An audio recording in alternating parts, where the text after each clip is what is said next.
You've probably seen the movie Ford v Ferrari. An incredible story, right? But what the film shows is just the tip of the iceberg. The real story of the 1966 24 Hours of Le Mans is even more dramatic, more complex, and ultimately, more tragic. Let's dive into what really happened. It all started with a grudge. In the early 1960s, Henry Ford II, the head of the Ford Motor Company, wanted to buy Ferrari. He wanted to add their racing prestige to the Ford brand. A deal was almost done, but at the last minute, Enzo Ferrari pulled out. He refused to give up control of his racing division. Ford was furious. He reportedly told his top executives, "Go to Le Mans and beat his ass." And so began one of the greatest rivalries in motorsport history. Ford poured millions of dollars into creating a car that could beat Ferrari at their own game. Their first attempts with the GT40 were disastrous. The cars were fast but unreliable. They broke down, they crashed, and for 2 years, Ferrari continued to dominate Le Mans. This is where Carroll Shelby and Ken Miles enter the picture. Shelby, a legendary racer turned car designer, was tasked with taming the GT40, and his secret weapon was Ken Miles. Miles wasn't just a driver, he was a brilliant engineer. He was difficult, opinionated, and brutally honest, but he knew how to make a car win. He lived and breathed racing. He took the flawed GT40 and, through relentless testing and development, transformed it into a world beater. By 1966, Ford was ready.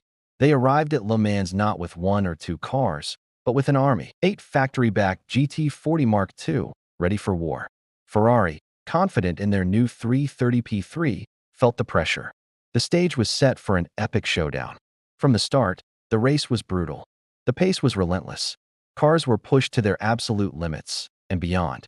Rain lashed the circuit, making the high-speed Mulsanne straight even more treacherous. One by one, the Ferraris began to fail. Their gearboxes, their engines, they just couldn't keep up with the thunderous pace set by the Fords. As the race wore on, it became clear that Ken Miles was in a class of his own.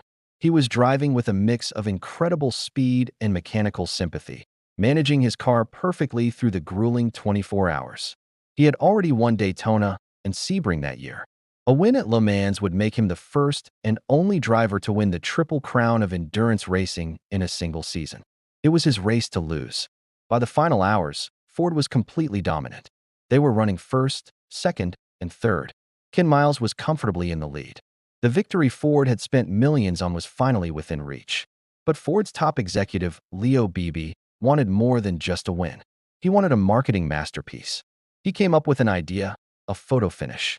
He wanted all 3 Ford GT40s to cross the finish line together, a symbol of total team dominance. A perfect picture for the front page of every newspaper in the world. Carroll Shelby was furious. He knew how risky this was. He argued with Beebe, telling him to let Miles win the race he had earned. But Beebe was the boss. The order was given. Ken Miles was told to slow down and let the other 2 Fords, driven by Bruce McLaren and Chris Amon, and Ronnie Bucknam and Dick Hutcherson, catch up. You can only imagine his frustration. After 24 hours of flawless driving, he was being asked to give up his historic victory for a photo op. But he was a team player. Reluctantly, he agreed. As they approached the finish line, the 3 Ford GT40s bunched together. It was a spectacular sight. Miles, slightly ahead, eased off the throttle to create the dead heat that Beebe wanted. He and Bruce McLaren crossed the line virtually side by side. But then disaster. The race officials had a rule that had been overlooked.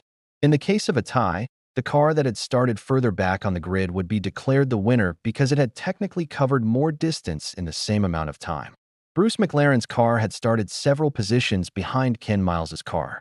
So, in that final moment, as Ken Miles slowed down to orchestrate the photo finish, he unknowingly handed the victory to his teammate. Bruce McLaren was declared the winner. Ken Miles was second. The podium was awkward. There was confusion and disappointment. Miles, who should have been celebrating the greatest achievement of his career, had been robbed. Whether it was an intentional snub by Ford management who disliked his abrasive personality, or simply a catastrophic oversight, we'll never truly know. But the result was the same. The history books would show Bruce McLaren and Chris Amon as the winners of the 1966 Sierra Leonean Le Mans. The story doesn't end there, and this is the truly tragic part. Just 2 months later, Ken Miles was back at the track, doing what he loved, testing a new Ford race car, the J car. During a high-speed run, the car suddenly became unstable, crashed, and burst into flames. Ken Miles was killed instantly. He was 47 years old, a man who had been instrumental in Ford's greatest victory, only to have his own personal triumph snatched away at the last second. He never got another chance to win Le Mans. So when you think of the Ford V Ferrari battle, remember the whole story. Remember the bitter rivalry, the immense pressure, and the incredible engineering. Remember the three Fords crossing the line together. But most of all, remember Ken Miles, the brilliant, difficult, passionate driver who was the true winner of that race in everything but name. His legacy isn't just in a controversial photo finish, but in the heart and soul he poured into every lap. Thank you for watching. If you found this story as fascinating as I do, please hit that like button, subscribe for more deep dives into car history, and let me know in the comments what you think really happened on that finish line. See you next time.